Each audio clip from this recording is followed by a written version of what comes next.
Stock market का special live show. जानिए कहां है मौका मुनाफा कमाने का। इंडेक्स से लेकर स्टॉक्स तक पूरी जानकारी और पूछिए अपने इन्वेस्टमेंट और ट्रेडिंग से जुड़े सारे सवाल। मार्केट लाइव सुबह 10 बजे सिर्फ इंडिया न्यूज बिजनेस पर। नमस्कार, स्वागत है आपका मार्केट लाइव में खास शो जो कि इंडियन न्यूज बिजनेस पे रोज सुबह लेकर के आते हैं मंडे से फ्राइडे सुबह 10 बजे। और इसमें जुड़ते हैं हमारे साथ में खास मेहमान लेकर के चलते हैं मुनाफे के सफर पे। बहुत सारे एक्सपर्ट्स हमारे साथ में जुड़ चुके हैं, उनके पास चलते हैं। पहले समझते हैं बाजार को पहले सेगमेंट में, फिर जाएंगे उस सेगमेंट में जहाँ पे लेंगे उनके स्टॉक्स, यानी वो शेयर वो स्टॉक्स जहाँ पे उनकी नजर है, उनके रडार पे कौन से स्टॉक्स हैं, कहाँ बन सकता है मुनाफा। और तीसरे सेगमेंट में लेंगे आपके सवालों के जवाब। स्वागत है सभी दर्शकों का, स्वागत है सभी एनालिस्ट का। एक एक करके एनालिस्ट से मिलवाते हैं आपको। हमारे साथ में जुड़ गए हैं आलोक भैया जी। आलोक जी, बहुत बहुत स्वागत है शो पे। नमस्कार सर। नमस्कार लवजीत जी एंड नमस्कार सारे दर्शकों को जी। और हमारे साथ में है सुहास फूलवाला जी। सुहास जी, स्वागत है शो पे। Good morning sir. Good morning sir. और एक और खास मेहमान निखिल भट्ट जी हमारे साथ में जुड़ चुके हैं। निखिल जी, बहुत बहुत स्वागत है शो पे। Good morning sir. Good morning Alok ji. Good morning Suhas ji. Good morning to all of you sir. तो ये बढ़िया पैनल है हमारे साथ में। और बाजार है जो उतना बढ़िया नहीं, 2 दिन की तेजी के बाद में थोड़ा सा सुस्ताता हुआ, थोड़ा सा अटकता हुआ। और 600 के नीचे कितना क्रिटिकल है, सारी चीजें जानेंगे समझेंगे एक एक करके एक्सपर्ट से। और सबसे पहले शुरुआत कर रहे हैं निखिल जी से। निखिल जी, 600 का लेवल, 19,600 का लेवल निफ्टी ने तोड़ा है, नीचे की तरफ काम कर रहा है। 581 582 पे है, 576 का लो लगा करके उसी के आसपास होवर करता हुआ दिख रहा है। कितनी चिंता शॉर्ट टर्म में और लॉन्ग टर्म में, व्यू क्या चेंज करना है या इंटैक्ट? मेरे हिसाब से सर देखा जाए तो कल जो है वो बाजार में सितंबर महीने का डेरिवेटिव्स का लास्ट डे है। तो ये जो अभी मार्केट में करेक्शन मोड दिख रहा है वो है वैश्विक बाजारों के असर है। जैसे मान लीजिए जर्मनी का बोल्ड यील्ड है वो 12 साल के ऊपर और अमेरिका में तो 16 साल के उच्चतम स्तर पर मतलब ट्रेड कर रहा है। तो ये जो वैश्विक बाजार के जो संकेत मिल रहे हैं वहां पर जो खराबी मतलब दिख रही है वो हमारे बाजार पे भी असर थोड़ी बहुत दिखाई दे रही है। 16,500 का एक लेवल था, 16,500 के लेवल के आसपास अभी मतलब वो ट्रेड कर रहा है। तो मेरे हिसाब से 16,500 से अगर मान लीजिए कोई ट्रेडर्स को ट्रेडिंग करना है या मतलब तेजी करनी है तो आराम से कर सकते हैं। 19,500 से मतलब वो तेजी कर सकते हैं। और 19,800 के 8 के ऊपर जब ये निफ्टी फ्यूचर बंद देगा उसके ऊपर ही नया मतलब उच्चतम सपाटी जो 20,000 का लेवल हम लोग मान के चल रहे हैं वो आएगा। तब तक मतलब ये रेंज बाउंड 19,500 और 19,800 के बीच ही रहेगा। जी निखिल जी, एक बार बैंक निफ्टी पे भी व्यू दे दीजिए। सर बैंक निफ्टी का व्यू जो है वो 43500 के आसपास उसको एक स्ट्रॉन्ग सपोर्ट मिल रहा है। 43500 मतलब अभी चल रहा है 444,200। तो ये चीज जो है बैंक निफ्टी वो बैंकों के ऊपर असर करेगी। आरबीआई की रेपो रेट की बैठक 4 और 6 अक्टूबर के बीच शुरू होने वाली है। तो वहां पर आरबीआई जो है वो एक एसबीआई का रिसर्च रिपोर्ट है उसके मुताबिक 6.50% का जो रेपो रेट चल रहा है उसमें कोई अपरिवर्तित करेंगे वो लोग, कोई मतलब चेंज नहीं करेंगे। तो बैंक निफ्टी में भी 4350 के स्टॉप लॉस के साथ होल्ड कर सकते हैं या तो नया कोई ट्रेडिंग पोजीशन बना सकते हैं। जी ठीक, तो ये है व्यू निखिल सर का। जी कुछ और ऐड करें निखिल जी? नहीं सर, मेरे हिसाब से तो मार्केट में यहाँ से मतलब धीरे धीरे ट्रेडर्स को पोजीशन लेनी चाहिए, फंडामेंटल स्टॉक में ही लेनी चाहिए। शॉर्ट टर्म अस्थिरता है, मतलब शॉर्ट टर्म के लिए मतलब बेरिश ट्रेंड दिख रहा है, लेकिन ये तो टेक्निकल लेवल्स के ऊपर चल रहा है। ऑल ओवर मार्केट मतलब तेजी में ही रहेगा, कोई मतलब इतना मंदी का कोई है नहीं। वैल्यूएशन के हिसाब से सही जा रहा है सर, यहाँ पर खरीदी का मौका बन रहा है। मौजूदा इन्वेस्टर जो है वो अपने अपने मतलब जो फंडामेंटल्स कंपनीज है उसमें वो इन्वेस्टमेंट कर ही रहे हैं।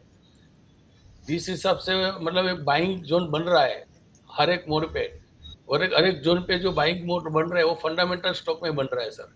तो यहाँ से मतलब 20% 30% जो भी अपना फंड है उसको इन्वेस्टमेंट में लगा सकते हैं हम लोग। आगे चलते हैं निखिल जी से, उनके स्टॉक्स करते हैं, देखते हैं उनके लिस्ट में क्या है। निखिल सर। कहाँ है नजर बाजार के अंदर में? बाजार में तो सर नजर है, अभी बड़े स्तर पर मार्केट को देखा जाए तो गिरावट के बाद अभी बाजार में तेजी दिख सकती है सर। कल एक फ्यूचर ऑप्शन सितंबर का एंड है, तो वोलेटिलिटी भी दिखेगी। तो ये वोलेटिलिटी में मेरे हिसाब से मुझे फंडामेंटल स्टॉक जिसमें इन्वेस्टर और ट्रेडर्स को दाव लगाना है और अच्छा ग्रोथ कर रही है, वो कंपनी में टेक्नोलॉजी सेक्टर के साथ जाऊंगा। वो है इन्फोसिस, जिसका ट्रेडिंग प्राइस अभी 1450 1450 के आसपास ट्रेड कर रहा है। 1430 का स्टॉप लॉस लगाना है सर, यहाँ से सिर्फ 20 रुपये का स्टॉप लॉस। ऊपर में 1480 के ऊपर नई तेजी और 1500 तक की संभावना है सर। ये टाइम फ्रेम रहेगा 1 या 2 दिन, मतलब मंडे तक ये टाइम फ्रेम रहेगा सर मेरा। 1430 का स्टॉप लॉस, 1450 में इन्फोसिस में एंट्री करना है और 1480 और 1500 का टारगेट सर। जी ठीक है। तो इन्फोसिस आईटी सेक्टर से एक स्टॉक, और अभी हम थोड़ी देर पहले चर्चा कर रहे थे जब हम सारे सेक्टर्स की बात कर रहे थे, तो उसमें एक सेक्टर ये भी निकल के आ रहा था कि फार्मा के अलावा जो आईटी सेक्टर है वो कहीं ना कहीं रेजिस्ट कर रहा है, इस गिरावट में पार्टिसिपेट नहीं कर रहा है। तो शायद वो भी एक कहीं back of the mind Nikhil ji उस एलिमेंट को भी लेकर के चल रहे हैं। ठीक कह रहा हूँ निखिल सर? सही है सर। और सर दूसरा एक है सीमेंट सेक्टर सर, जो मैं बार बार मतलब बोलता रहता हूँ। मेरे मतलब पर्सनल व्यू है कि सीमेंट सेक्टर में सर अभी बहुत तेजी बाकी है। जिस हिसाब से सीमेंट सेक्टर में मतलब जो स्टॉक एक्यूमुलेट हो रहे हैं उसके हिसाब से चल के मुझे मतलब अभी सीमेंट सेक्टर में बहुत तेजी मतलब आगे दिख रही है। पर्टिकुलर स्टॉक की बात करूं सर तो मेरे लिए एसीसी सीमेंट है, अभी 2020 का भाव चल रहा है। ये 1950 का एक स्टॉप लॉस, बड़ा स्टॉप लॉस है, जिसका 70 रुपीज का स्टॉप लॉस है। 1950 के स्टॉप लॉस से इसमें लॉन्ग टर्म पोजीशन बनानी चाहिए। अगले महीने तक ये 2080 और 2100 का भाव की एक संभावना बन रही है सर। ये ऑल टाइम फ्रेम इन्वेस्टमेंट के लिए अपन बुलिश ट्रेड का संकेत है, तो मतलब एसीसी सीमेंट में भी ध्यान रखना चाहिए सर। ठीक है, तो ऑल टाइम तो ठीक है, इंफ्रास्ट्रक्चर के बाद तो ठीक है सीमेंट सेक्टर में, लेकिन एक और जो बड़ी खबर आज जो आई है उसमें कहीं ना कहीं ये भी है कि शायद सीमेंट सेक्टर की कंपनी जो है वो दाम बढ़ाने वाली है, 40 बढ़ाने वाले हैं सर। परफेक्ट सर, 1 तारीख से बढ़ने वाले हैं 40 रुपया सर पर मतलब बैग। जी, तो वो अभी तक एसीसी में रिफ्लेक्ट नहीं कर रहा है उतना, क्योंकि शायद साउथ के लिए कंफर्म्ड है लेकिन नॉर्थ के लिए अभी उतना नहीं है, लेकिन वो भी आ ही जाएगा कहीं ना कहीं, क्योंकि अल्टीमेटली ये जो कार्टेल है एसीसी सीमेंट, ये जो सारा सीमेंट सेक्टर की जो कंपनीज है वो कहीं ना कहीं एक वो चैलेंज है, और उस पर कई बार बहुत तरीके से इंक्वायरी हुई है, बहुत कुछ हुआ है, लेकिन फिलहाल अभी थोड़ा मुश्किल है उस आपस में आपसदारी और उस प्यार मोहब्बत को तोड़ पाना सीमेंट कंपनीज में जो आपस में होती है, और जिसके चलते कहीं ना कहीं सब एक साथ मिल करके एक ही दाम और एक ही सारी चीजें, तो वो कंपटीशन में ना पार्टिसिपेट करके कहीं ना कहीं वो एलिमेंट दिखता है, तो कहीं ना कहीं उसका असर। और प्लस जी पर्सनली सर मुझे लग रहा है आप मार्केट के साथ साथ हम लोगों पर भी वॉच रख रहे हैं। हम कहाँ से इंफॉर्मेशन ढूंढ के ला रहे हैं, ये पक्का है। नहीं सर, मैं कहीं नहीं रख रहा हूँ बस, लेकिन मेरे आंख नाक कान हम खुला लोगों रहता के स्टॉक और हम लोगों पर भी वॉच है। वो बोलते हैं ना, वो गाना है ना सर, जहाँ तेरी ये नजर है। ठीक है, तो कोशिश करता हूँ कि थोड़ा पता रहे, थोड़ी जानकारी रहे, जिससे कि एक आइडिया लग जाता है क्यों कौन सी हम लोग चीजें। अभी हम लोग भी थोड़ा कॉशियस हो जाएंगे। ठीक है, चलिए, तो जो चीजें आप जोड़ नहीं रहे वो मैं ऐड कर दे रहा हूँ, वो इन्फॉर्मेशन तो बस उतना है। और एसीसी के अंदर में एक हम लोग इन्फॉर्मेशन को थोड़ा हाइड करने जा रहे हैं, आप पूरा खोल कर बोल दिया। अच्छा, नहीं हाइड करने की जरूरत नहीं, दर्शकों को पता रहे, इनफैक्ट वही सबसे अच्छा है, ये लर्निंग इज लर्निंग का प्लेटफॉर्म है, तो सबको मालूम होना चाहिए कि क्यों चीजों पे नजर है, और उसमें कहीं अडानी फैक्टर भी शायद आगे चल करके आएगा सीमेंट सेक्टर में, तो वो भी एक एलिमेंट हो सकता है। ठीक है, तो निखिल सर दो ही है, इन्फोसिस और एसीसी। हाँ, दो ही है सर। बता दिया आलोक जी ने। निखिल जी के पास में जा रहे हैं और देखते हैं उनके पास जो चार्ट्स खुलते हैं उसमें किस तरीके के सवालों के जवाब निकल के आते हैं। निखिल सर, एक सवाल आ रहा है श्याम मेटालिक्स पे।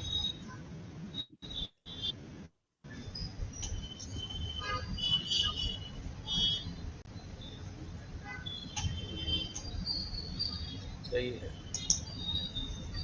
437 का प्राइस चल रहा है सर बीएससी पे। जी, यही ना sir, Shyam metallic and energy. हाँ सर, खबर ये आ रही थी कि एल्यूमिनियम फॉइल बनाने जा रहा है, लिथियम आयन बैटरीज, और उसमें इसका इस्तेमाल होगा, तो वो वाले कंपोनेंट्स में जा रहा है जो कि ईवीज के अंदर में या बैटरीज के अंदर में इस्तेमाल होते हैं। तो एक खबर है, लेकिन चार्ट्स के बेसिस पे कैसा दिख रहा है सर आपको? टेक्निकल व्यू भी दे दीजिए।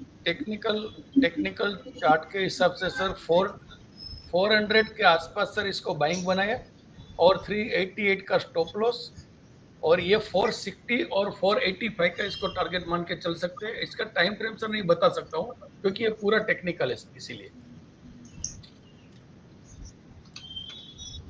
400 के आसपास इसको मतलब बाइंग अपॉर्चुनिटी बनती है, 388 का स्टॉप लॉस बनता है और 460 टू 485 ये इसका टारगेट प्राइस बन रहा है। ठीक है, तो ये है टेक्निकल व्यू श्याम मेटालिक्स पे। निखिल सर एक और चार्ट देखिए, और बात कर रहा हूँ वेदांता की। वेदांता का फंडामेंटल्स, हाँ वेदांता फंडामेंटल्स सर मेरे लिए बहुत बढ़िया है। मैं इसमें पर्सनल भी मतलब मेरा व्यूज रख दिया है पहले भी मैंने। ये 211 चल रहा है सर अभी बीएससी पे, इसमें इन्वेस्टमेंट कर सकते हैं। 200 का स्टॉप लॉस, पूरा नजदीक का स्टॉप लॉस, 200 रुपीज का स्टॉप लॉस और 235 का टारगेट सर, एक ही टारगेट। उसके ऊपर अगर मूव करता है तो नया टारगेट बना सकता है और ये लॉन्ग टर्म विजन के लिए बहुत बढ़िया स्टॉक है सर। ठीक है, लेकिन इसमें जो खबर आ रही है वो उतनी अच्छी नहीं आ रही है। मूडीज ने डाउनग्रेड किया है वेदांता रिसोर्सेज को। आलोक जी आपका कोई व्यू है इस पे? इसीलिए ऐड करेंगे। हाँ जी जी निखिल जी का अपनी बात कंप्लीट कर लीजिए। सर, इसीलिए आज उसने 5% तोड़ा है सर। मार्केट में आज जो गिरावट हुई है 12 रुपीज की सर, वो इसी मतलब न्यूज के चक्कर में हुई है सर। ठीक है, इसी वजह से अगर हुई सर है। न्यूज, हाँ सर, न्यूज और फंडामेंटल्स ये दोनों सर डिफरेंट चीज है। मैं इसको फंडामेंटल्स के हिसाब से देख रहा हूँ और इसको लॉन्ग टर्म इन्वेस्टमेंट के हिसाब से देख रहा हूँ सर। ठीक है, तो फंडामेंटल्स के लिहाज से लॉन्ग टर्म इन्वेस्टमेंट तो है। निखिल जी आप भी इस पे अगर कोई कमेंट देना चाहें तो। नहीं, मैं तो सर पीएनबी में बना ही हुआ हूँ सबसे, मतलब 65 से हम लोगों ने इसको रिकमेंडेशन दिया था, अभी भी 80 चल रहा है, 120 तक का जाएगा सर दीपावली तक टारगेट। बहुत बढ़िया स्टॉक है, धीरे धीरे चल रहा है। न्यूज बाय न्यूज मतलब देते रहते हैं, कुछ ना कुछ स्टोरी बनाते रहते हैं, लेकिन फंडामेंटल बहुत बढ़िया स्टॉक है। इसका फ्यूचर में डेरिवेटिव्स में सर इसका 16,000 शेयर्स का सर इसका एक मतलब नंबर ऑफ 16,000 शेयर्स का इसका एक लॉट है। तो इसका जो मतलब 16,000 का लॉट है, 1 रुपया भी बढ़ता है ना सर तो इसको 16,000 रुपीज मिलता है। तो 65 से मैं बुलिश हूँ इसमें। 65 का मतलब आलोक जी ने बताया जैसे 62 65 वो सही है, वही स्टॉप लॉस बना के इसमें मतलब होल्डिंग करना चाहिए। ठीक है, तो ये है राय पीएनबी एंड आरईसी जिस पे अभी बात कर रहे थे। कुछ एक सवाल और ले लेता हूँ निखिल से, निखिल सर आपसे भी एक ले रहा हूँ, और ये सवाल है प्रताप स्नैक्स पे। वहाँ पे भी एक खबर कुछ वो भी आई है, क्या नाम है, रेड की, जीएसटी और उस तरीके का कुछ है। प्रताप स्नैक्स आपके रडार पे है सर? नहीं सर, मेरे रडार पर नहीं है सर। प्लीज नहीं, डायमंड आलोक डीआरवाईडी जी के और नाम सुभाष जी के रडार पे हो गए सर। नहीं सर, मेरे रडार पे नहीं है सर। ठीक है, नमकीन से निखिल सर दूर हैं।